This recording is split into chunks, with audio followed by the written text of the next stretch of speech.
people thought that we were being quite standoffish and being like kind of like we didn't want to interact with the crowd, but it was kind of opposite that. And when we'd finish playing a show, we'd go and drink with the people that came to watch the show. So it was kind of a bit weird, do you know what I mean? So yeah, and we thought we'd have a change for the second album, and make it more inviting and change the show a little bit.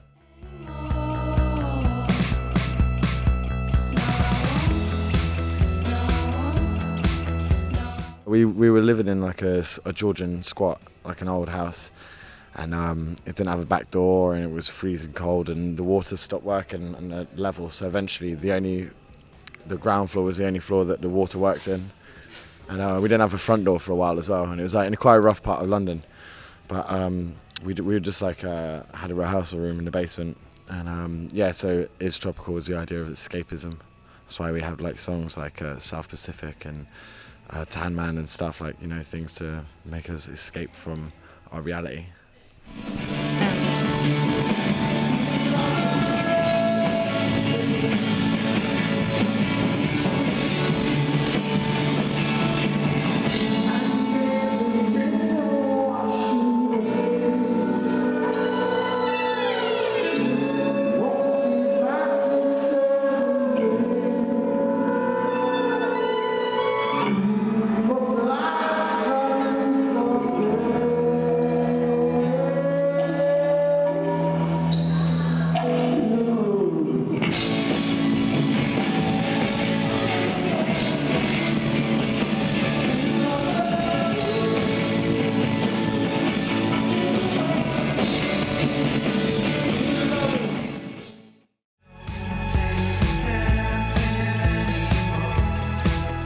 Yeah, but then we did the classic thing where most of the songs, when say if the lyrics were depressing, then, you know, you'd have the music that was kind of uplifting, the kind of juxtaposition of the both.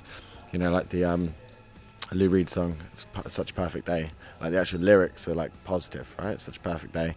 But then the music is very, you know, like solemn, and it makes you feel quite sad. Like songs like Leave the Party and like Lilith and Toulouse and stuff are quite about death. But it's not, I don't know, it's kind of weird because we're the most unsolemn band. We're quite happy.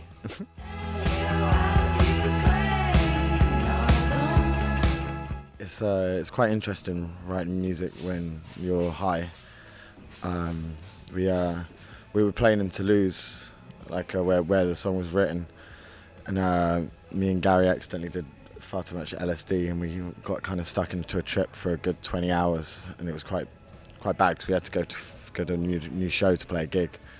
So it was yeah, it's good to kind of like, I don't know, expand your mind, right? It's good to kind of numb yourself also. I guess there's different drugs for different things. Hopefully tonight we can find some ecstasy.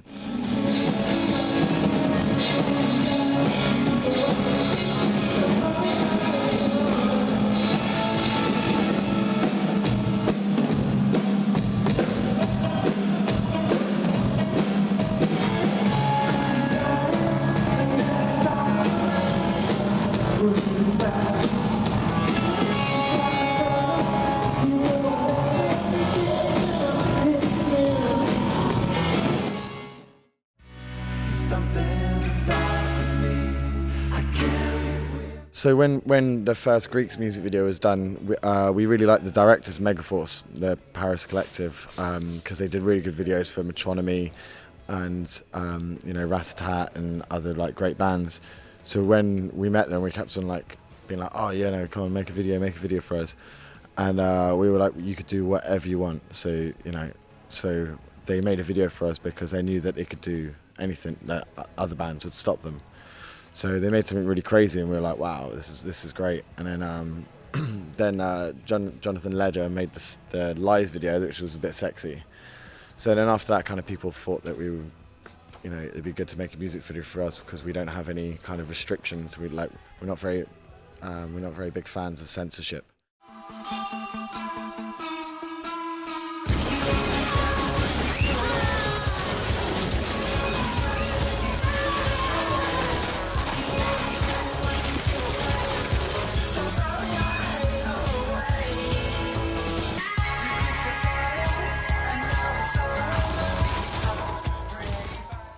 They were doing, adverts for TV and stuff, and they had lots of restriction there. And they were doing an alcohol advert in London at the time, and we were like, do you want to make a video? Again, you can do whatever you want, and we're not going to, turn down any ideas. So then that's when they did the Dancing Anymore video. So it's kind of like directors come to us when they want to make something that's going to get banned. So then again, we had, the Lover's Cave video, which is also banned because it's a bit sexy.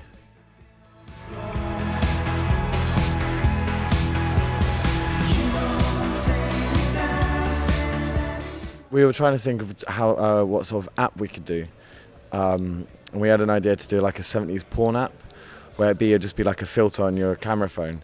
So when you start filming you and your partner or whoever having sex, it would make it look a bit like a 70s film, and it would play one of our songs over the top, but like kind of like a funk version, like the old porn films. But I don't know, the crossover in Italy, you have that, right? You have that politician that used to be a porn star that was married to Jeff Koons. What's her name? Cicciolina.